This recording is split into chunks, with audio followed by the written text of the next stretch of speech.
Well, greetings and salutations to everybody out there in YouTube land. I'm your host once again, Dan Thornton. I want to thank you all for making some time out of your mornings to join us here on Lions Talk Live. If you're new to the channel and you haven't yet subscribed, please consider doing so. I think we're literally like 10 subscribers away from 4,700.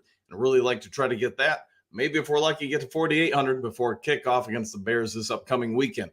While you're watching the show, and if you enjoy the content, don't be afraid to hit that thumbs up button.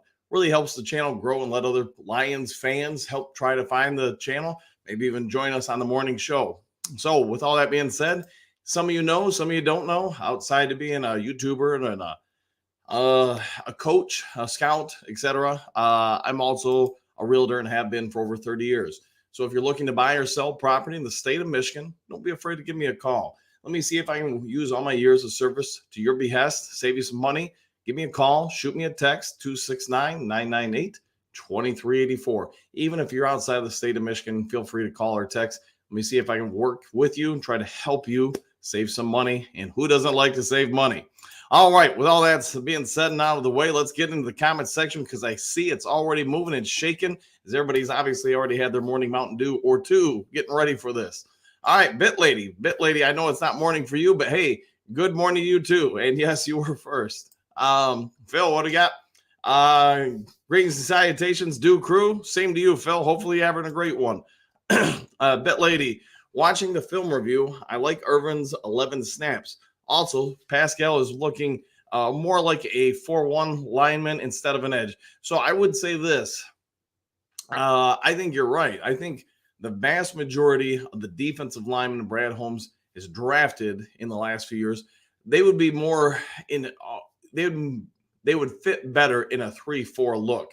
And maybe that's ultimately where the Lions want to go with things because their linebackers kind of fit that mold as well, especially if you were considering potentially trying to have someone like a Campbell, play the middle, the Mike a little bit more because he's going to be able to shed off more of the guards or center type blocks.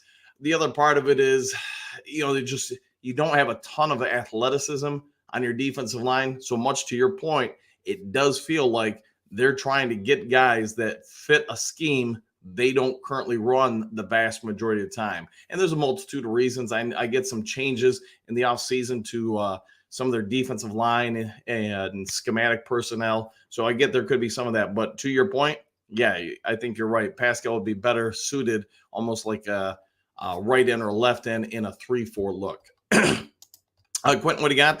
Greetings and salutations all. Same to you. Hopefully you're having a good one. Lions fan, how has Hooker been looking during his time so far? The early word on him is he's been looking very good. And his mobility shows as far as his passes. When you're talking about breaks to the sidelines, quick outs, things of that sort, he's got a rocket. He can throw it. I haven't heard as much news or chatter about his deep shots. The only stuff I have heard is he can extend the play. And what that means is he's got enough arm where it doesn't take long for it to get, say, 30, 40 yards downfield. He can rifle that thing, and he's got the ability to throw it long, which means he can, throw it and let guys go get it. I'm not here to compare him to this guy or that guy or anything, but I would say this. If you want a quarterback and he can grow and develop, obviously, then he's going to be a quarterback option if somebody can nurture him, whether it's the Lions or whoever, that he can realistically throw any pass in the book. And that was one thing when Stafford was here. You had to defend the entire field because he can hit any shot on the field with his arm. Doesn't mean he was always making the right reads. And I'm not here to discredit Stafford or anything. I'm just saying, his arm abilities are rare. And it sounds like more and more Hendon Hooker might be falling into that. And I'm not here to say, hey, sign Hooker, get rid of Goff. That's not what I'm doing. I'm just saying from a quick review of what he's able to do from a coaching standpoint, the playbook's wide open as with him as a quarterback. All right, what do we got here? Big M, good morning, Dan and Chad. Wishing everyone a wonderful day. Same to you. Hopefully you're having a good one. Lions fan, greetings and salutations. All right, same to you, man. Hopefully you're having a good one. What do we got? Phil, are the Lions scheming this not to lose system? Coach, did you say get your diapers ready? Winning ugly is still winning. It is. And I would just say this, Phil, there's a lot of things I would have questions with about their systems on both offense and defense. I do think Ben Johnson's a pretty decent young offensive coordinator. I do also think he gets very conservative at times. As far as AG, I mean, I think, we've talked about it. I'm not a fan of a lot of his play calling. It is too soft for me, but that doesn't mean it's not right. I would also say, though, the more you look at the talent around him, he's a little limited in what he has to work with. And, if you go man to man, we'll put it this way, you just don't have this back half of the defense that can really cover well at all.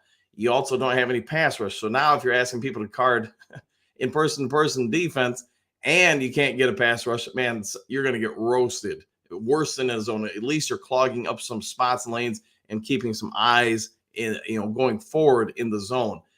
The other part, you run into the zone. If you can't get pass rush, the zones break down. It may not be as egregiously as man-to-man, but yeah, the Lions are in a tough spot until they figure out the pass rush situation. I think a lot of different schemes you could try are ultimately going to have similar results until you can get to the other team's quarterback.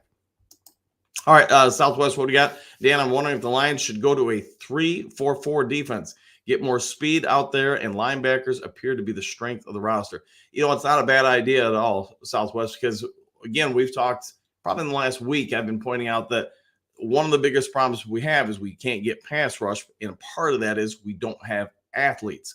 We also, if you look back at the Saints game, Jalen Reeves-Maven, among other guys, do help provide a lot more athleticism. There's going to be some things you're going to have to schematically account for a little bit more, especially in the run game. But in the pass game, you got a few guys that are a little bit faster, a little bit quicker. Hopefully, you can get some pass rush wins and get to the quarterback. I know Bit Lady started this off with her commentary basically about the bulk of the makeup of Pascal and some of the other defensive linemen. They would be better at basically your inside both tackles, what you want the defensive line to do. So you're probably I'm guessing, a Lee McNeil in the middle, or maybe you put him as an end in that formation. You're going to probably put Pascal at a different end. And just whoever you want to mix and match, switch up the middle. Maybe Bahama at the center or the defensive tackle of that position. But to your point, linebacker-wise, could you put, I don't know, Campbell in the middle, maybe Anzalone? Then I'd probably put Hutch outside wide as one of them. Maybe Bruce Irvin or whoever else on the other side. But Hutch does drop into zone coverage a little bit. He would have more of a standing position there, give him a little bit easier leverage responsibilities, especially with swim moves and things of that sort, trying to get past the tackle. So you would have some options there. It's not a bad idea at all. It's one that I think maybe the Lions would want to look at a little bit more based, again, on their current roster. But again, I know we've all chatted about it on Lions Talk Live for a while. I think a lot of the coaching staff is pretty stubborn with this group. They don't want to admit what they don't know. All right, Dave, what do you got? Greetings and salutations all. It's a great time to be a Lions fan. A lot of exclamation points there.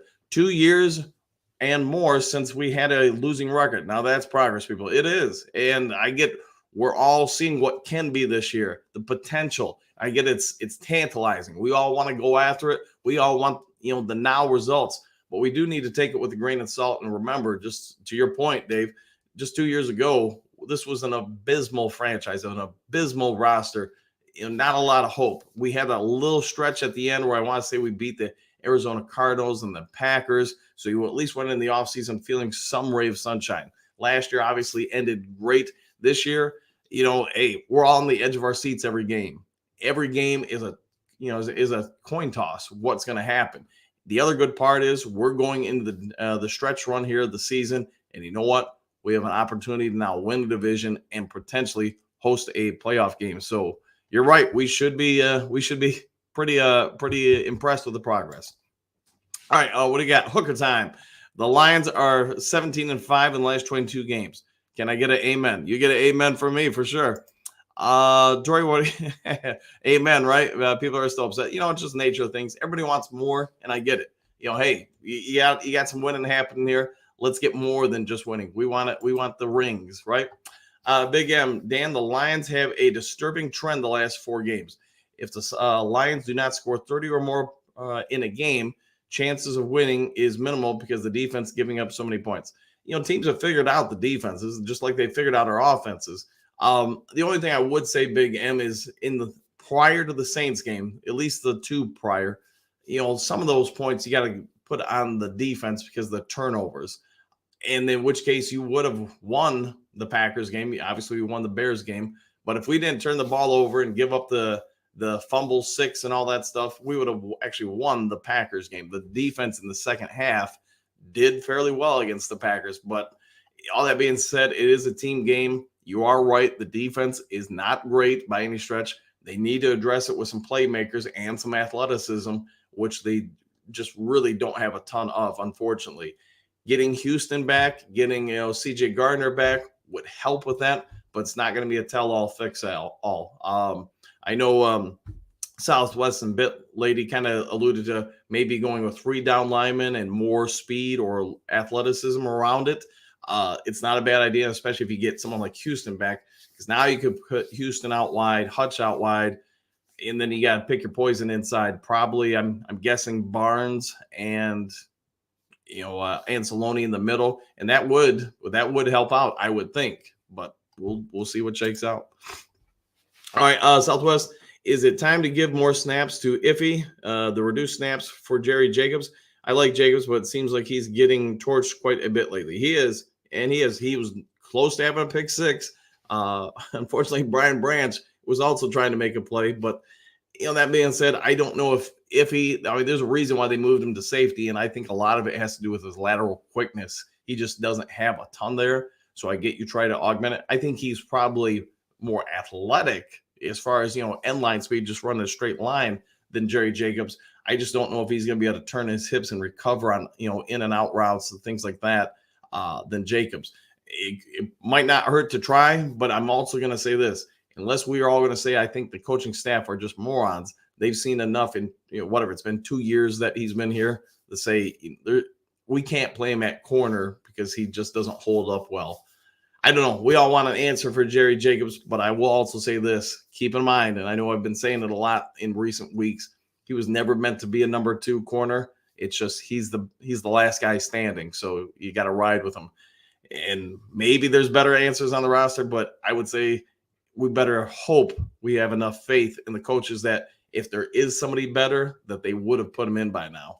All right, what do we got? Bruce, good morning, everyone. Let's take down the Bears and keep the pressure on Green Bay and Minnie. I agree. That would help. You do not want to give them more reason to believe. All right, Big M, being with our McNeil is really going to – being without McNeil is really going to hurt the defense. One of the last few that shows up weekly. Time for Bugs to dress and play against the Bears. I think you got a good point, because I will say this. Ragnow, I'm gonna say there's about let's go 45% chance he could play Sunday. I'm going to think he's probably out this week and then returns after that. McNeil, on the other hand, I'm thinking he's going to be out 1 to 2 weeks. So to your point, that this would be a real big tell. If Bugs isn't active Sunday, that means to me they've completely moved on from him. You've now given every opportunity for this coaching staff to say, yeah, we're going to put him back in the lineup. And if they don't this week, yeah, that's a huge tell, man. Huge tell. Anceloni, I think there's a real good chance he'll be back this week, unless that wrist is just really foobarred. But we'll see. I'm guessing he'll be back. All right, Mr. Nico, what do you got? Good morning, coach and crew.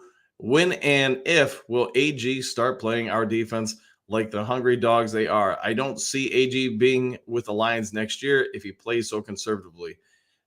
I would agree. It's not my style of defense. It's not my style of anything. I mean, I'm just going to be honest. If I was the offensive coordinator, we'd probably take 2 to 3 deep shots each quarter, and probably one of them on the first drive and just to loosen up coverage.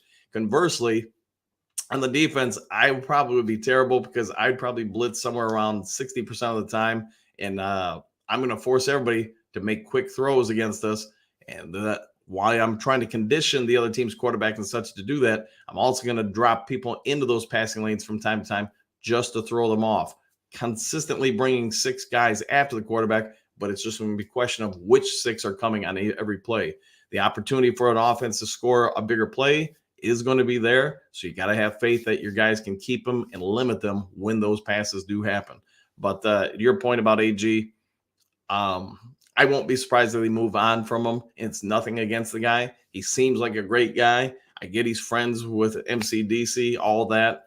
It's just sometimes what you don't know, and when you're doing on-the-job training, can get you fired. All right, Southwest, what do we got? Weren't they using Hutch differently last year? They were. Having seen more of a stand-up stance and moving him around, seems like they've gotten away from that this season. Yeah, and that's one thing I just don't understand. They did it early in the year with him, and since then they've pretty much just plotted him on one side of the ball, and that's about it. I don't know why. That would be a great question to throw at them, because when he started last year, he had the 3-sack game against Washington, kind of went into a little bit of a lull. Then they started standing him up. They moved him, left edge, right edge, and everything. Moved him inside sometimes. They did all that, and they've completely abandoned that for whatever reasons this year. All right, what do you got? Hooker time. I remember the Stafford-led Lions that used to fall behind 21-0, and we'd make a massive comeback, but fall short. I'll take Sunday's results any days. I agree. Yeah, I agree. Yeah, just win, baby. All right, Bet Lady. If the big boy Bahama gets activated for one more game, somebody needs to cut or go on the IR. Watch for this upcoming days. Yes, I agree. I will say this, though. I've been pretty impressed with him in what he's done so far. He's not perfect by any means. There's a reason why he's now with us versus the Cowboys and such. But he does eat up some space, and he does have, surprisingly, some pretty good athleticism for his size and position. All right, what do we got here? We got Pat Rock. Just keep Fields in check, and we've got this. Don't turn the ball over. I agree. If you can contain him from running, getting out wide and such, which they did as the game went on against Chicago the first time this year. They did a much better job of containing him. Other than, I want to say there was one big run in the fourth quarter where he got going for like 30 yards or something. For the most part, against the Saints guy, Tyson Hill, they had some struggles with him here and there, but as the game went on, they did a decent job with him. I think they control Fields, and to your point, don't turn the ball over. They're going to be okay. We'll see, though. I still expect it to be a good game, though. Don't misread what I'm saying. Big M, AG, please spy Fields this game. Cannot allow Fields to run free in this game. I agree. You got to keep him to being a passing quarterback, and he has improved. He has evolved, but it's still not his complete strength. All right, Brother Ken, what do you got? Greetings and salutations, Dan and family. Same to you, Ken. Hopefully you're having a do one. All right, Eddie lives. Good morning, Do Crew. Good morning to you, too. Brother Ken, I am totally convinced that aside from basketball, Stephen A. Smith is a hack when it comes to other sports. Boy, you're making me think of, what was that, a couple years ago when he did MMA and the Joe Rogan and all them lit him up because he was trying to make comments on stuff, and it's not his wheelhouse. I'm not going to blame the guy. He just doesn't know MMA. But yes, he knows basketball pretty well. I'm assuming he knows enough about other sports to have some thoughts, but might not be his strength. I get what you're saying there, Ken. All right, Bit Lady Chicago will always give us problems. They like a physical game too. We aren't called the black and blue division for nothing. Expect a tough game. I would say that's accurate. Yeah. Jim, I'm guessing Broderick Martin will come out of the project box in the game against the Bears. I hope so, because he's got some of what you need. You need a big body. You need athleticism. Him and Bahama might not be a bad front along with Pascal, because each of them do have some severe strength. Pascal's probably a little bit undersized, but he's got some athleticism. You might not have a bad idea there, Jim. Not bad at all. Hooker time. What do you got? Tigers ended on a good note. Red Wings are back in the playoff hunt. Pistons. Yeah, that's a show right there. Pistons stink, but our Lions are 9-3. Detroit is doing well. There's a little bit of a Detroit resurgence, isn't there? Phil, great photo there.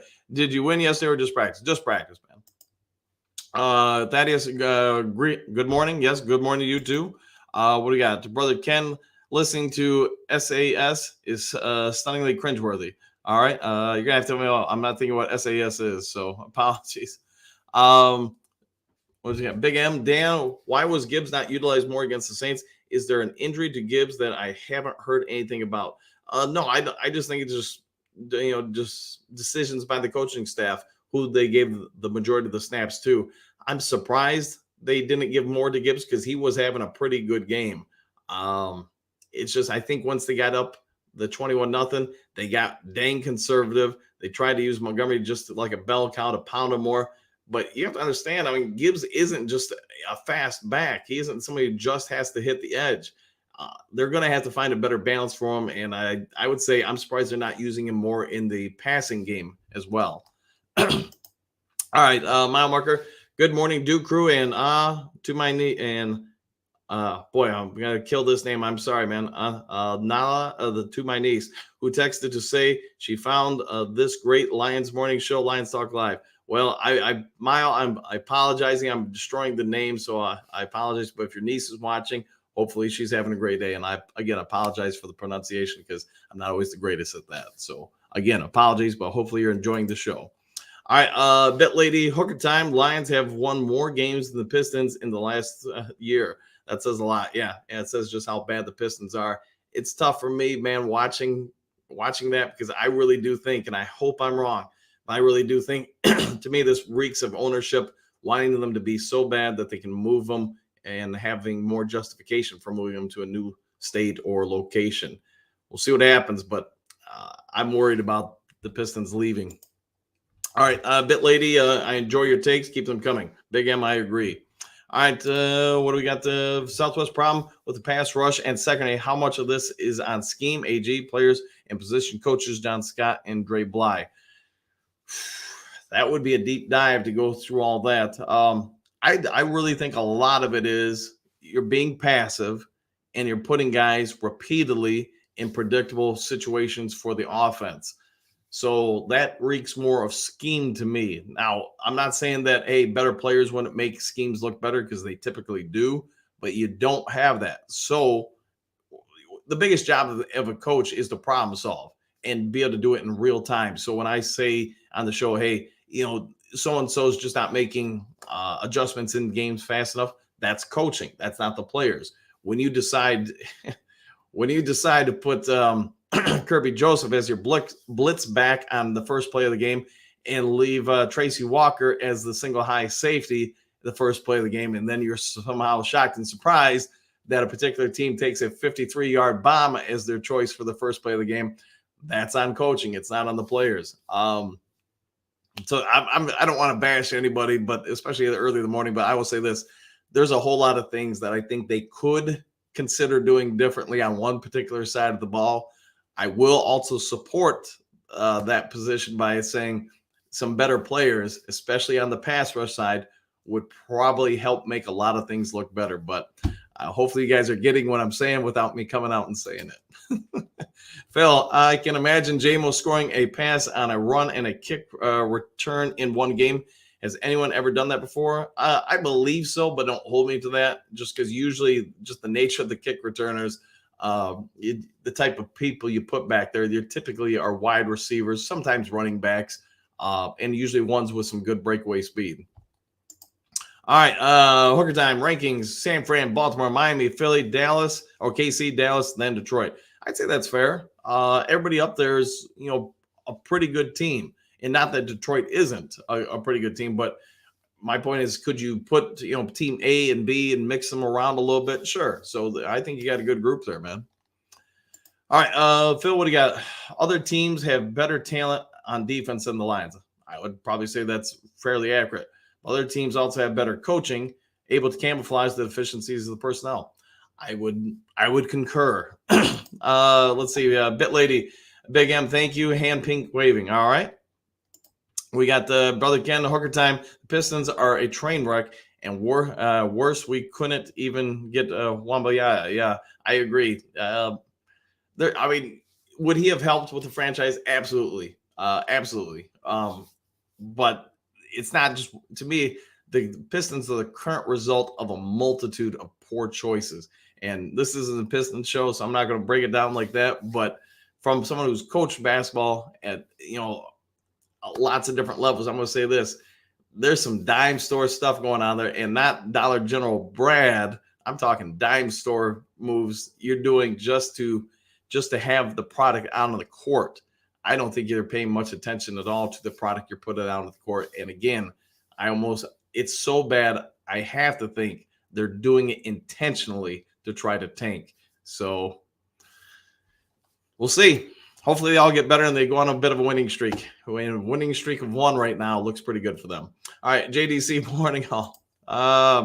Big M, Hendon probably won't see the field this year. Yeah, I would agree. But I really do believe Hooker will push Goff next year for starting quarterback.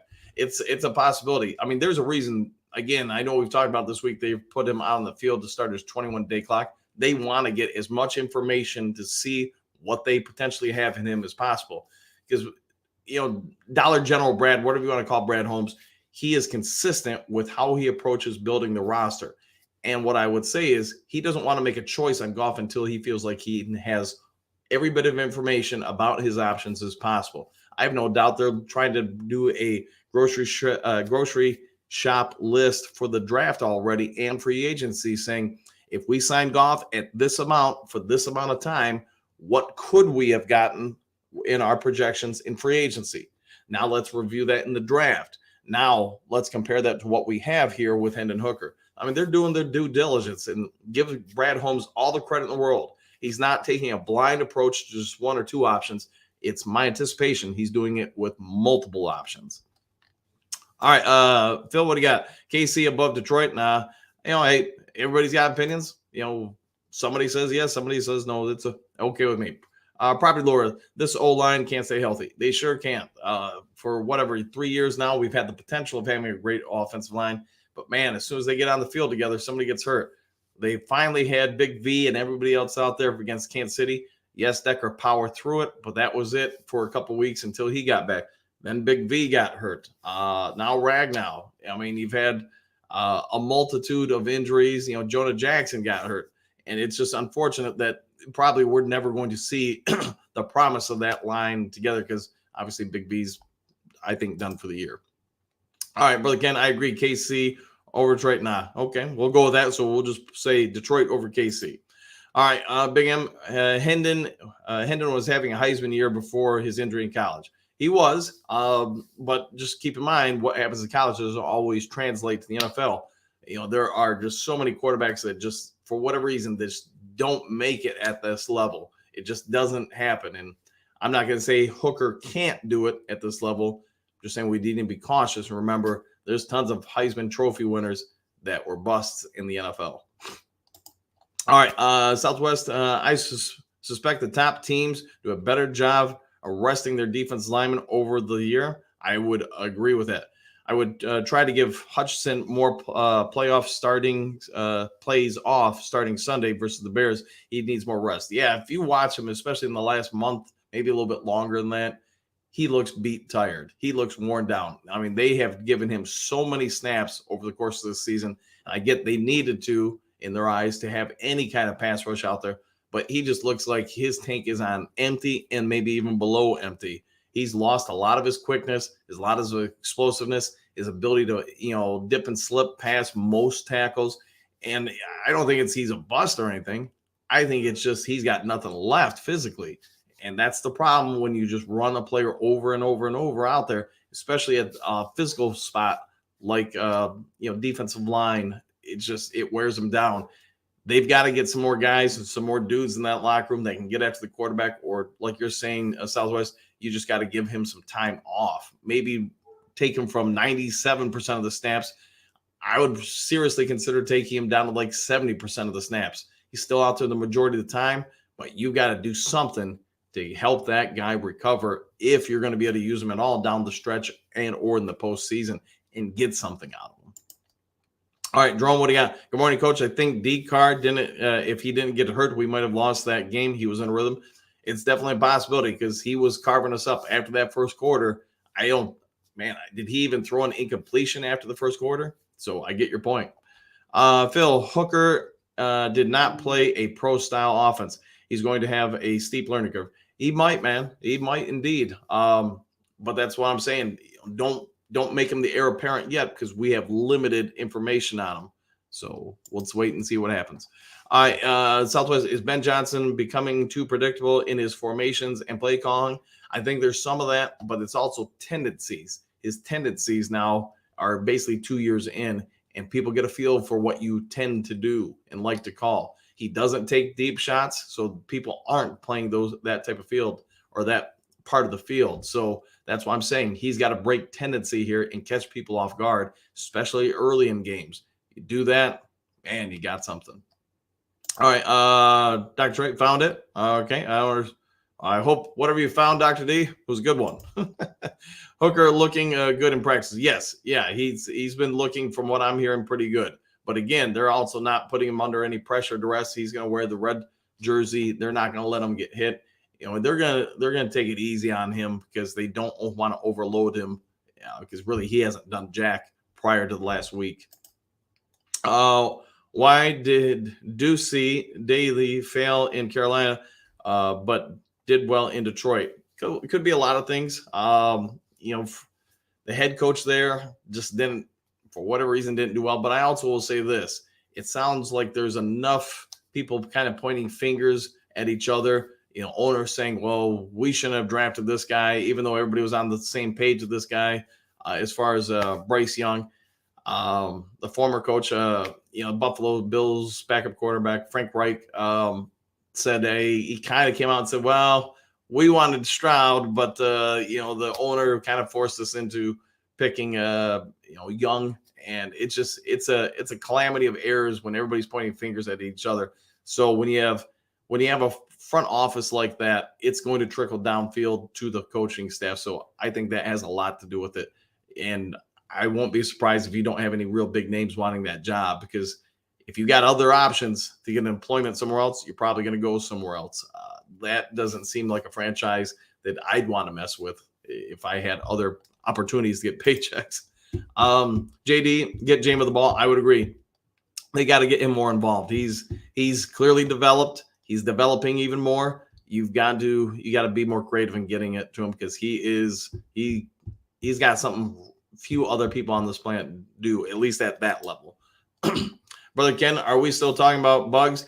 Give it up. His mind and heart is not in the Lions. Why? Because it's all about him. Could be a lot of truth to that. I know I told you guys about the confrontation him and AG had face to face. No, they didn't throw fists or blows or anything like that, but they were definitely talking about each other's mamas. And I just think if he's not in this week, then yeah, they've completely moved on from him. So, and it's unfortunate, but it is what it is. And I want to say, if that's the case and they let him go this offseason, their buyout on him is like $500,000. So it'll stink that they have $500,000 in dead cap due to him next year, but $500,000 on that NFL salary cap isn't the worst of things. All right, what do you got? Motown Mitch, Hooker looking real good in practice, holding up that clipboard. They're putting him out there for some plays and stuff, but that's, to your point, that's also why I'm saying don't overthink it at this point. They're getting some information on him. They're seeing him do some things, but it's going to be a big leap to what he's doing currently to what they have him doing in OTAs, and then obviously next year's preseason. I would suspect next year in the preseason, though, you're going to see a lot of him because they want to figure out exactly what they have in him. And that's also why I'm starting to think more and more, maybe they re-sign Goff, maybe they get enough information this year on Hooker that they're like, all right, we're going to re-sign Goff for whatever amount of years or whatever. But I won't be surprised if they're going to hold off that choice until after next year's preseason. Jerome, what do you got? Hey, Coach, we should have blown that game out of the water. Our offense continues to save the day. Goff, Laporta. Yeah, I would agree. They got conservative on offense. They got very predictable on defense. And I know everybody's talking about, hey, we should do this, that, and the other thing on D. I get that. But the problem is they're not doing those things. They're getting very predictable on both sides of the ball, and they've got to fix that.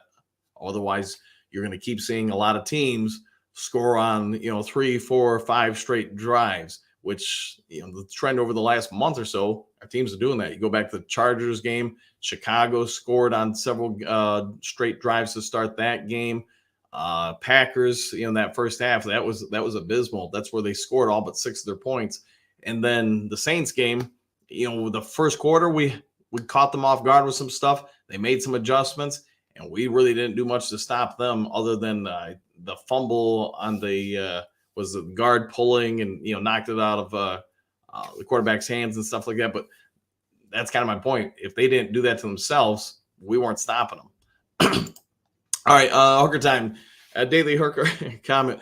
Hooker would have been a first-round pick. He also only costs $1 million per year. Goff wants 45 to 50 million. Come on, man. Easy. Choice is easy. It is in the fact that, if you're looking at it just from the economic standpoint. But the one thing Goff has that Hooker has none of is experience. And we can all say, hey, we think they're going to be good. But until you see them, and that's what I'm saying about next year's preseason, until we see what he does, at least on the field in some live combat or drills, a lot of guys look great in practice. They don't always look great in games. And that's why I'm just saying, let's take a moment of pause before we get rid of anyone or get someone. You just want to make sure, because if you're wrong at the quarterback spot, look across the NFL, you're not relevant. You aren't even 500 more than likely, unless you're just dominant everywhere else. So right now you got a quarterback who does have a lot of experience, who's not killing you. It'll be a whole lot easier to get worse than it will be to get better than Goff. That's my words of caution this morning. Matthew, good morning from Wisconsin. Morning to you too. Hopefully you're having a good one. Lions do or die morning crew. Why has the not prepared for mobile quarterbacks? Why we struggle with them? I would say this, and it comes down to basically our lack of athleticism up front. When you're asking guys to consistently run after and get pressure on guys that are more athletic and faster than them, that's a bad mix, because they're all the defensive line going this way. That quarterback, if he sees any kind of lane, he can go that way. And if you're more agile and quick, you're going to get away. And that's they've got to get more athletic up front this offseason. Maybe, like some of you guys are saying, maybe we go to more of a 3-4 setup where we can put some more athletes out there. That will help a lot, especially if it's like Reeves, Maben, or Houston, maybe Irvin or whatever. You give Hutch some time off to kind of regain some of his energy. Maybe that would help too.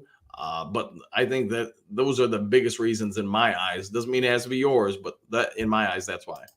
Roy, loving this chat. Glad I joined. Glad you joined too, man. Hopefully having a great one. So if you guys are liking the content, don't be afraid to hit the subscription button and the like button, all that stuff. All right, there's my quick promo.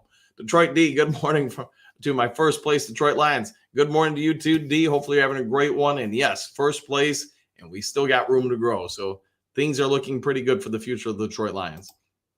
All right, Dr. Detroit, Hooker throwing the ball deep, accurate, and it is only practice, but it looks real good. It does, and that's what I'm saying. Goff, I think Goff has a lot of good parts to him, a lot of them, and his experience is probably among the higher parts of that. What he's done under pressure this season, late in games, and I guess you could say last year too, the coaching staff clearly has faith in him, because you go back last year or this year, the game's on the line. We're going to go for it on fourth down to win this game, or whatever scenario. They're putting the ball in his hands. They're letting their careers, their season, do or die with this guy. And that's a real telling statement for any player and athlete if the coaching staff has that much faith in you. Hooker, on the other part, he's got physical traits Goff doesn't. He can do things with the ball or his legs, I guess, that Goff can't. It's going to come down to, and this is just my opinion, guys. It doesn't have to be yours. It's just going to come down to, do you see enough from Hooker in the offseason where you're like, you know what? He doesn't have Goff's experience, but his upside everywhere else is so high versus Goff that we can get him experience. We can put him in good spots, easy reads, whatever it may be, where we can get by for, the season until he kind of gets some of that experience. Because if you're going to go that route, you're going to have to take the bumps with him while he learns. You got to be fair to the guy. But if you're willing to go through that growth curve because you feel like you have enough there, then every year he's out there, he's going to get better and better. If he's not, and you're not going to protect him, and you're just going to throw him to the curb, which I don't think this coaching staff would do if he doesn't do right. You're going to have to make some choices, but ultimately you're going to impact a lot of opportunities no matter which way you go. All right, so enough of that. Phil, why are we running a 4-3 when we're better at 3-4? Only the coaching staff can answer that, my friend. Only the coaching staff. Big M, it was good to see Ben use his playmakers on Sunday, especially in the first quarter. Spread that ball around and keep the opposing defenses off balance. I think you just summarized what I wish they would do on every snap. I think they get so dang predictable at times, and it's tough because, you, me, everybody in this chat, we probably got a pretty good idea what most of the play calls are going to be at this point because we've watched Ben Johnson enough where we're probably right about, we'll say, 50 to 60% of the time. But imagine you're somebody who's making a living off reading his schemes and his setups, his formations, and you're looking for every little nuance until you can. You've got guys sitting on the headset listening to the broadcast replays, trying to pick up any chatter they can to get that little advantage. And that means if they're doing that, they're probably getting closer to 70%, maybe 75% of the guesswork right, what they're doing in pre-snap reads to help their opposing defenses. So he's got to do something to break some of it. He's still having success. I'm not taking any credit away from him, but I'm saying to go to the next level for Ben Johnson and this offense, they've got to get that from 70, 75% predictability back down below 50%, because now you're forcing the defense to really guess. And that's where I think you could roast them. All right, Matthew, how you guys see them in practice? I get reports for friends of mine. I mean, they're limited to the first 15 minutes of practice. Like any reporting staff, it's only open doors for 15 minutes, then they close it. So a lot of what you're going to see is just guys stretching out. You will be able to see some players going through positional drills. Sometimes you'll get some looks at what they're doing on the field, but they're going to be real careful during those 15 minutes what they're allowing reporters to see. So as long as you got press credentials, you can go out there. You do have to apply to get them. But if you get them and you're approved, yes, you can watch the first 15 minutes of practice. In some situations, they might not allow it, but the vast majority of the time they do. All right, Southwest Lions, what do you got? Imagine if Brian Flores were the DC here. I'm sure this defense would be better, giving up less points. Coaching makes a difference. It does. And if you want to get someone like him, you're going to have to pay out. You're going to have to also pry him away from a team that probably doesn't want him to leave. But it's one of the tough parts of coaching. Every year you got to make choices which are best for the team. Can't worry about the individual, and that means players or coaches or front office. You've got to do everything you can to put that particular group of people in the best opportunities to succeed. And that often means you're going to break some hearts. So it's not for everybody, man. All right, Dr. Detroit, what do you got? I work for Ford. I get to do epic stuff. All right, that's good, man. That's good. All right, what do we got? Motown Mitch, Daily Hooker comment. Hooker is a one look and run QB and a third round pick. Neither have good odds in the NFL. I see what you did there. Yeah. I would say this. I didn't watch him a ton in college. Anything I evaluated were just watching from films leading into the draft and stuff, and just his physical talents. I know Phil mentioned it that he did not play in a pro style offense, and this is true. Based on what Tennessee did, it was a less traditional offense. So there's going to be some growth curve. It's going to come down to what the coaching staff thinks they can teach him up, especially in the offseason. The OTAs will help him a lot. But so will putting him out there for the preseason.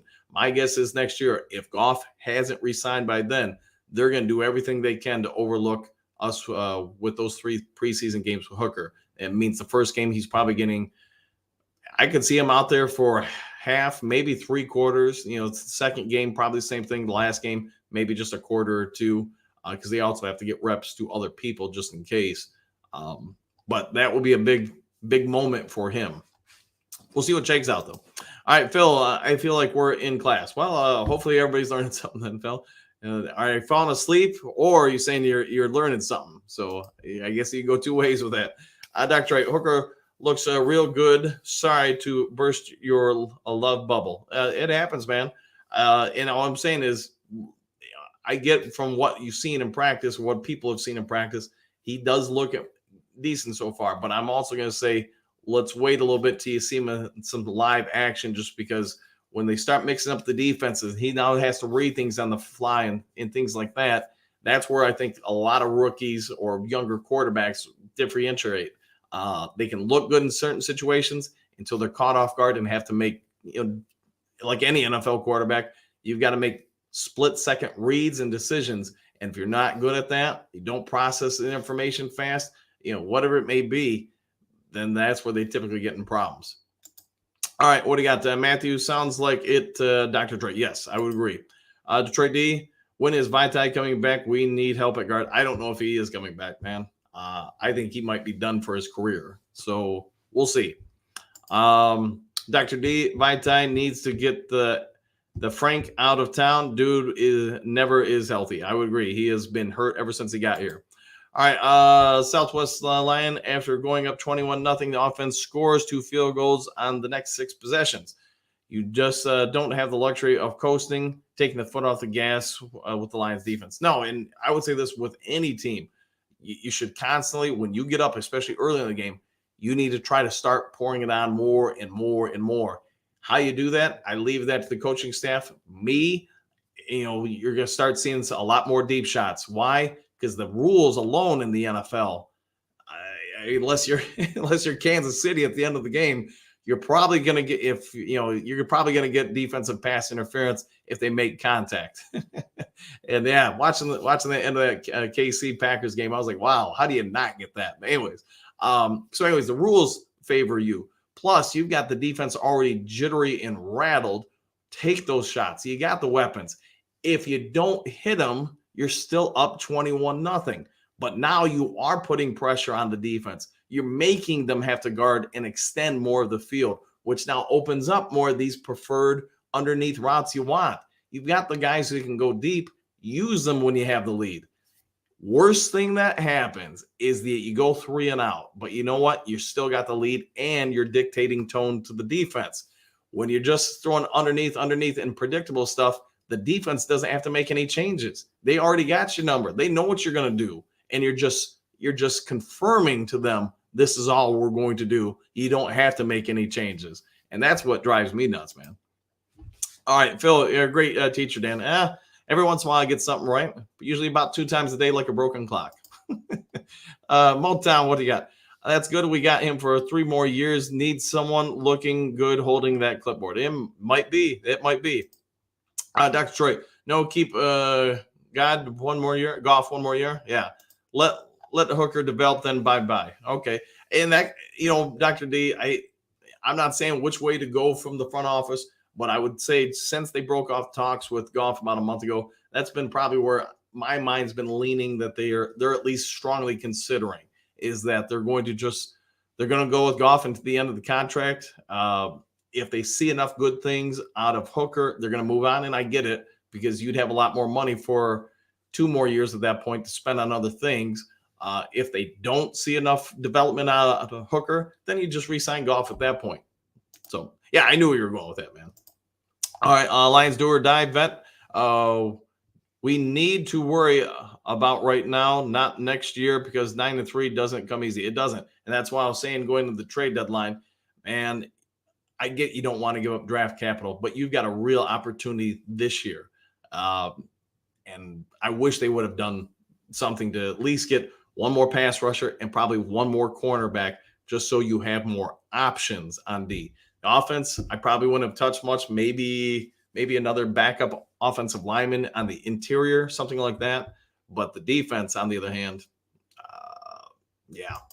All right. Anyways, Terry, what do you got? JMO Deep. Yeah. I hope they start doing that more and more, but I'm starting to lose a little faith in that. Matthew, yes. JMO Deep more often. Yes, I concur. Dr. Detroit, yeah, the talent ain't there for man-to-man. Yeah. And if you think we're getting roasted right now, I think if we went man-to-man and you don't get any pass rush, it would be a layup drill for other offenses. So that's part of the problem.